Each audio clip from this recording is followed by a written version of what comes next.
सो है welcome back guys. तो इस वीडियो में हम पाइथन टर्टल मॉड्यूल के बारे में जानने वाले हैं, जिसकी हेल्प से आप किसी प्रकार के शेप्स, इमेज या फिर ग्राफिक्स बना सकते हैं, जैसा कि आप मेरे स्क्रीन पे देख सकते हैं। तो इस वीडियो में सबसे पहले हम थोड़ा पाइथन टर्टल का ओवरव्यू देखेंगे, फिर इसका प्रैक्टिकल करेंगे और उसके बाद से इसमें हम दो चार ऐसे ऐसे शेप्स बनाएंगे जो कि देखने में काफ़ी ज़्यादा कूल लगेंगे। तो आइए सबसे पहले इसका ओवरव्यू देख लेते हैं।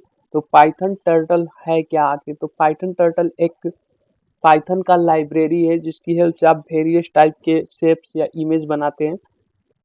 तो पाइथन टर्टल में कुछ प्री डिफाइंड फंक्शंस होते हैं, जिसकी हेल्प से हम तरह तरह के इमेजेस या फिर शेप्स बनाते हैं। उसमें से जो सबसे ज़्यादा यूज होने वाले कुछ फंक्शंस है, उस फंक्शंस के बारे में इस वीडियो में हम देखेंगे।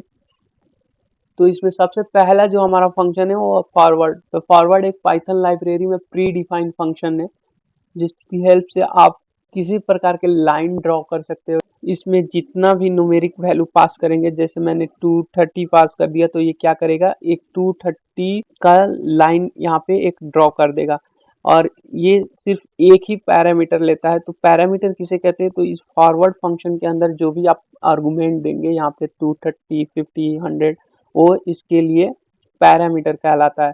तो फॉरवर्ड के लिए आप एफडी भी लिख सकते हैं शॉर्टकट, और फॉरवर्ड भी लिख सकते हैं, दोनों सेम ही काम करते हैं। और as well as backward function होता है। तो ये क्या करता है, जैसे फॉरवर्ड आगे की तरफ लाइन खींच देता है, वैसे ही बैकवर्ड जो है पीछे की तरफ लाइन खींच देगा। और ये भी सिर्फ एक ही आर्गुमेंट लेता है या पैरामीटर लेता है। और बैकवर्ड के लिए आप पीके ऐसे शॉर्टकट लिख सकते हैं या फिर बैकवर्ड भी लिख सकते हैं, दोनों सेम ही काम करता है। तो आइए इसका प्रैक्टिकल हम इम्प्लीमेंटेशन करके देखते हैं कि इसका यूज कैसे कर सकते हैं। तो टर्टल यूज करने के लिए सबसे पहले आपको इस मॉड्यूल को इंस्टॉल करना पड़ता है। तो इंस्टॉल करने के लिए आपको टर्मिनल में आके एक कमांड रन करना पड़ता है, पिप इंस्टॉल टर्टल। और इतना लिखने के बाद आपको इंटर प्रेस कर देना है। तो ये टर्टल जो लाइब्रेरी है आपके सिस्टम में इंस्टॉल हो जाएगा। उसके बाद से इंस्टॉल होने के बाद से इसको आपको इंपोर्ट करना पड़ता है। तो उसके लिए लिखेंगे इंपोर्ट टर्टल। अब टर्टल आपके इस फाइल में इंपोर्ट हो गया है। एक बात का ध्यान रखिएगा कि आप जब भी पाइथन टर्टल को यूज कर रहे हैं, तो उसका फाइल नेम टर्टल मत रखिएगा, क्योंकि टर्टल खुद एक लाइब्रेरी है। तो क्या करता है कि अगर आप यहाँ पे, जैसे मैंने ग्राफिक्स डॉट पी वाई लिखा है, अगर आप इसका टर्टल डॉट पी वाई कर देते हैं, तो वो उसी को लाइब्रेरी समझ लेता है। तो वहाँ पे बहुत सारे आपको एरर देखने को मिल सकते हैं। फाइल का जब भी नाम रखें, टर्टल डॉट पी वाई कभी मत रखें। तो ये हमारा जो लाइब्रेरी है वो इंपोर्ट हो चुका है। अब इसका हम देखते हैं कैसे यूज कर सकते हैं। तो सबसे पहले हम फॉरवर्ड फंक्शन का यूज करते हैं और देखते हैं कि क्या आउटपुट हमको मिलता है। तो इसके लिए आपको लिखना है टर्टल डॉट फॉरवर्ड, और इसके पैरामीटर के अंदर आप जितना लंबी लाइन चाहते हैं उतना आप पैरामीटर पास कर सकते हैं। जैसे कि मैंने 100 इसमें पास कर दिया, और इसको सेव करके अगर मैं रन करूं इसको, तो यहाँ पे आप आउटपुट देख सकते हैं। ये एक आया, आपने देखा होगा छोटा सा विंडो, और तुरंत ही खत्म हो गया। तो विंडो को हम होल्ड करने के लिए एक फंक्शन लिखेंगे, टर्टल डॉट डन। तो ये क्या करेगा, विंडो को कुछ देर होल्ड करके रखेगा। जो विंडो हम आया था एक पॉपअप, वो तुरंत ही चला गया था उसके लिए। अगर हम फिर से इसको रन करें, तो आप यहाँ पे देख सकते हैं ये 100 पिक्सल की एक लाइन ड्रॉ कर दिया है इसने। अब देखते हैं हम, जैसे यहाँ पे फॉरवर्ड लिखे हैं, तो अगर आप यहाँ पे फॉरवर्ड ना लिख के एफ डी भी लिखे, जो कि मैंने इसके पहले वाले यहाँ पीडीएफ में बताया था, एफ डी, तो ये भी सेम ही काम करता है। एफ डी लिख के सेव करके अगर इसको रन करता हूँ, तो आप यहाँ देख सकते हैं ये भी सेम ही काम करता है। और अब चलते हैं हम बैकवर्ड फंक्शन का यूज करते हैं। तो बैकवर्ड के लिए अगर हम इधर बैकवर्ड लिख दूँ, तो बाकी का कोड हमारा बिल्कुल सेम रहेगा। और इसको सेव करके अगर मैं रन करता हूँ, तो यहाँ पे आप आउटपुट देख सकते हैं। इसने क्या किया, उल्टी डायरेक्शन में, मतलब जो हमारा फॉरवर्ड फंक्शन था यहाँ से इधर की तरफ लाइन खींच रहा था, लेकिन ये इधर की तरफ, मतलब उल्टी डायरेक्शन में लाइन खींच रहा है। लेकिन ये दोनों का काम सेम ही है, लाइन खींचते हैं। अब जो हमारा नेक्स्ट फंक्शन है वो देख लेते हैं, राइट और लेफ्ट फंक्शन।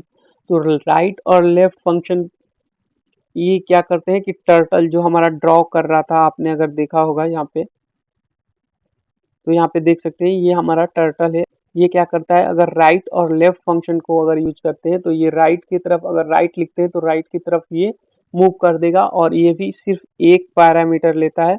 तो जितना हम उस पैरामीटर ऐड करेंगे, मान लीजिए 90 ऐड कर दिए, तो ये क्या करेगा 90, यानी कि 90 ये राइट डायरेक्शन में मूव कर देगा। अगर हम लेफ्ट लिखते हैं, लेफ्ट लिख के अगर इसमें पैरामीटर जो भी देते हैं 90, तो ये 90 लेफ्ट की तरफ मूव कर देगा। 75 लिखते हैं तो आप जितना भी न्यूमेरिक वैल्यू इसमें दीजिएगा उतना ये मूव कर देगा। तो आइए इसको प्रैक्टिकल करके देखते हैं। तो फिर से आ जाते हैं हम VS कोड एडिटर में, और हम बैकवर्ड फंक्शन को एज इट इज रहने देते हैं, और फिर से हम क्या करते हैं, टर्टल डॉट लेफ्ट, और इसको क्या करते हैं हम 90 डिग्री से रोटेट कर देते हैं। तो ये क्या होगा, जो इसका आउटपुट आएगा वो पहले तो एक बैकवर्ड लाइन खींच देगा इधर की तरफ 100 पिक्सल से, और फिर वो 90 डिग्री टर्टल को जो हमारा ड्रॉ कर रहा था उसको मूव कर देगा, और मूव कर देगा तो हमको पता नहीं चलेगा। तो उसके लिए हम फिर से एक लाइन ड्रॉ कर लेते हैं, टर्टल डॉट फॉरवर्ड, क्योंकि मूव करने के बाद एक लाइन भी खींच दे ताकि हमको पता चले कि हाँ यहाँ पे लाइन खींचा हुआ है। तो अगर हम इसको सेव करके और रन करते हैं तो यहाँ पे देख सकते हैं, सबसे पहले इधर बैकवर्ड डायरेक्शन में यहाँ पे जो हमने 100 दिया था वो 100 की एक लाइन बनी, और फिर से ये 90 लेफ्ट यानी कि ऊपर की तरफ रोटेट हो गया 90 डिग्री के एंगल पे, और फिर जो फॉरवर्ड फंक्शन हमने यहाँ पे 100 दिया था वो 100 का लाइन एक फॉरवर्ड में यहाँ के रोटेट होने के बाद एक लाइन इसने ड्रॉ कर दिया। तो आइए अब देखते हैं हमारा नेक्स्ट फंक्शन क्या है। तो नेक्स्ट जो हमारा फंक्शन है वो है कलर। तो ये जो कलर फंक्शन है इसकी हेल्प से आप टर्टल के कलर को चेंज कर सकते हैं, यानी कि जो हमारा लाइन ड्रॉ हो रहा था जिसका कलर ब्लैक था तो उसका कलर भी आप चेंज कर सकते हैं इस कलर फंक्शन की हेल्प से। और ये 2 पैरामीटर लेता है। तो जो फर्स्ट पैरामीटर होता है उससे आप लाइन के कलर को चेंज कर देते हो, और जो सेकेंड पैरामीटर होता है जो कि वो भी कलर ही होता है, तो उससे आप टर्टल के कलर को चेंज कर देते हो। और इसके सेम एक फंक्शन होता है इसका पेन कलर, तो ये भी सेम ही वर्क करता है, लेकिन ये सिर्फ एक पैरामीटर लेता है और ये सिर्फ टर्टल के पेन को चेंज कर देता है। इन दोनों का यूज करके हम देखते हैं। तो इंपोर्ट टर्टल लिखने के बाद अगर हम यहाँ पे लिखे turtle dot colour, turtle dot colour जैसा कि मैंने आपको बताया था ये 2 पैरामीटर लेता है। तो आपको डबल कोट के अंदर सबसे पहला, मान लीजिए हमको रेड कलर यूज करना है तो रेड कलर को हमने लिख दिया, और जो सेकेंड हमारा कलर है वो हमने डबल कोट के अंदर फिर से येलो लिख दिया। और अगर हम इसको सेव करके रन करते हैं यहाँ पे, तो आप यहाँ पे देख सकते हैं इसने सबसे पहले क्या करा कि यहाँ पे जो बैकवर्ड फंक्शन था ये बैकवर्ड डायरेक्शन में 100 पिक्सल से एक लाइन ड्रॉ किया, फिर 90 डिग्री रोटेट हुआ लेफ्ट की तरफ में, और फिर फॉरवर्ड 100 से ये एबव एक लाइन ड्रॉ कर दिया। तो यहाँ जो हमने फर्स्ट कलर में रेड दिया था वो लाइन का कलर रेड हो गया है, जो कि पहले ब्लैक कलर का आ रहा था। और ये जो येलो दिया है तो यहाँ पे देख सकते हैं, यहाँ पे जो एरो है इसके अंदर येलो से ये फिल हो गया है। तो ये ऐसे काम करता है कलर फंक्शन। आइए अब देखते हैं पेन कलर। तो टर्टल डॉट पेन कलर, जैसा कि मैंने आपको बताया था ये सिर्फ एक पैरामीटर लेता है, और आपको इसके डबल कोट के अंदर उस कलर का नाम लिख देना है जो भी कलर आप यूज करना चाहते हैं। तो मान लीजिए हमने यहाँ पे लिख दिया ऑरेंज, अगर ऑरेंज कलर हमने लिख दिया और इसको सेव करके अगर मैं रन करूँ तो आप यहाँ पे देख सकते हैं इसका कलर अब ऑरेंज हो चुका है। और यहाँ पे जो टर्टल का कलर था यहाँ पे वो ब्लैक ही है। पहले वाले कलर फंक्शन में क्या था, वो हमने येलो दिया था तो और इसको रेड दिया था तो ये रेड हो गया था, और यहाँ पे उसने येलो हो गया था। लेकिन ये पेन कलर जो है सिर्फ एक ही पैरामीटर लेता है, इसलिए सिर्फ इसने लाइन का कलर जो है वो येलो ड्रॉ किया, बाकी सब सेम ही है। और जो हमारा इस वीडियो का लास्ट फंक्शन है वो है पेन साइज। तो इसकी हेल्प से आप पेन का जो थिकनेस है, यानी कि मोटा या पतला, वो थिकनेस को आप सेट कर सकते हो। तो ये पेन साइज जो है वो भी सिर्फ एक ही पैरामीटर लेता है। तो आइए इसको यूज करके देखते हैं हम। तो इसके लिए भी आपको लिखना है टर्टल डॉट पेन साइज, और इसमें मान लीजिए कि मैंने 5 डाल दिया, और फिर इसको सेव करके अगर मैं इसको रन करता हूँ तो यहाँ पे आप देख सकते हैं जो पेन साइज से हमारा थिकनेस पहले बहुत पतला आ रहा था, इसका मोटा आ रहा है। तो इससे आप पेन साइज को भी आप कंट्रोल कर सकते हो। अब हमारा जो इम्पोर्टेंट जो जितने भी फंक्शन है टर्टल के अंदर उसको हमने सीख लिया है। अब हम कुछ शेप्स ड्रॉ करेंगे जिसकी हेल्प से। तो सबसे पहला जो हमारा शेप्स होगा रेक्टेंगल, उसके बाद से कुछ ऐसे शेप्स ड्रॉ करेंगे जो देखने में काफी ज्यादा कूल लगेंगे आपको। तो आइए सबसे पहले हम रेक्टेंगल ड्रॉ करते हैं।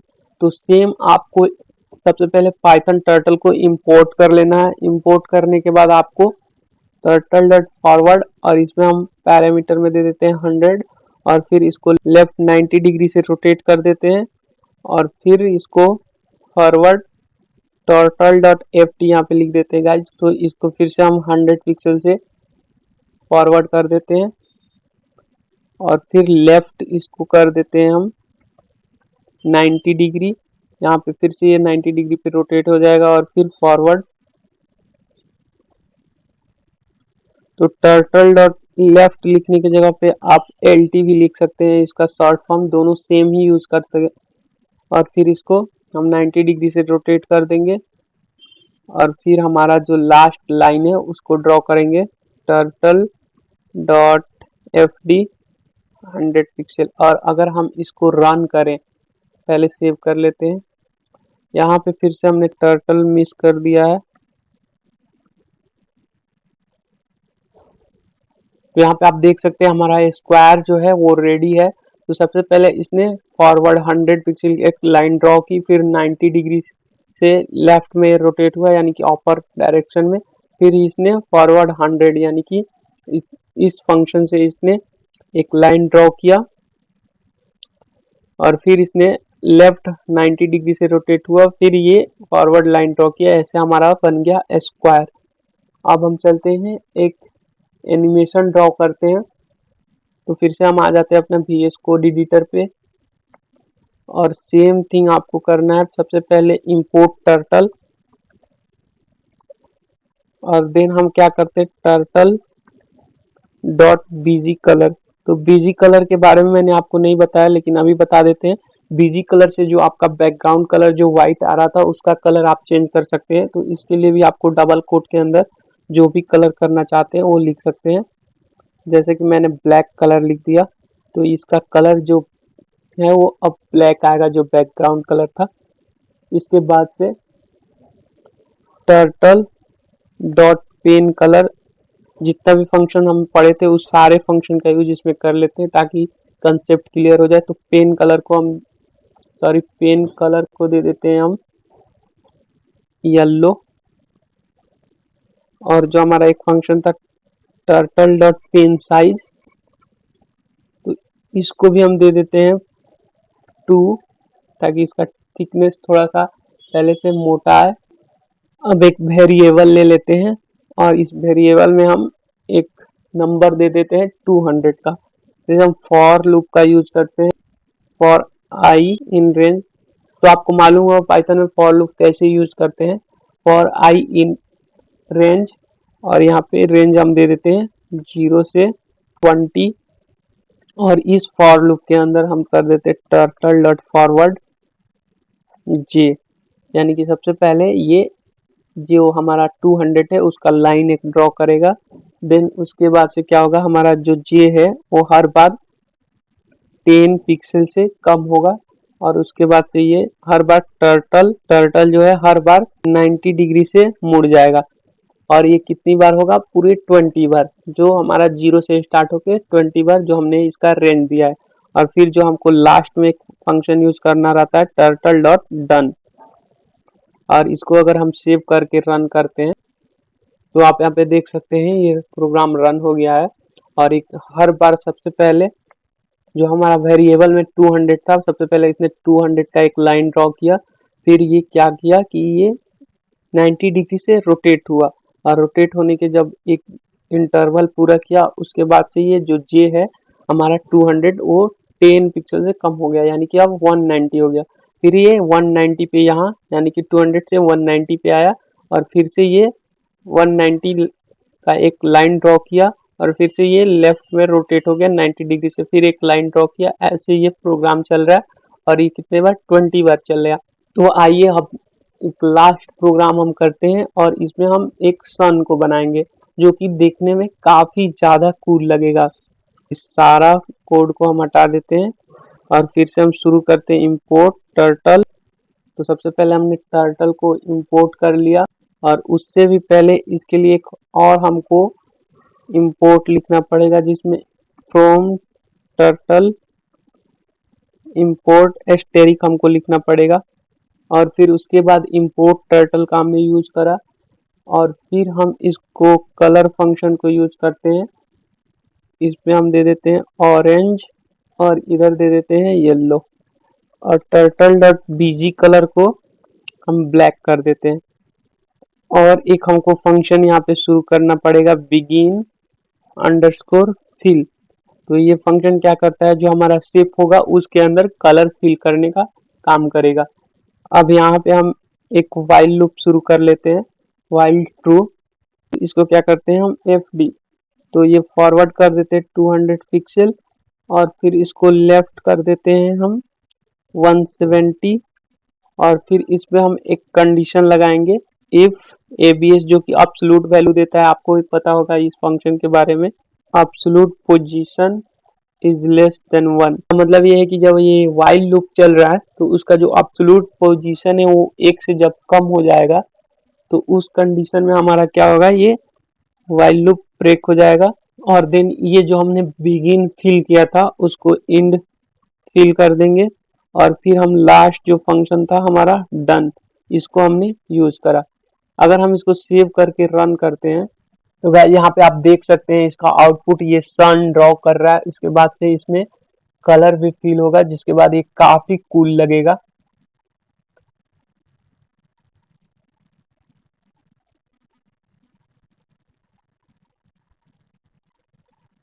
तो गाइस फाइनली हमारा जो आउटपुट था वहाँ पे आप देख सकते हैं कितना कूल लग रहा है। तो ऐसे ही आप इसकी हेल्प से किसी भी प्रकार के ड्राइंग कर सकते हैं, शेप्स बना सकते हैं।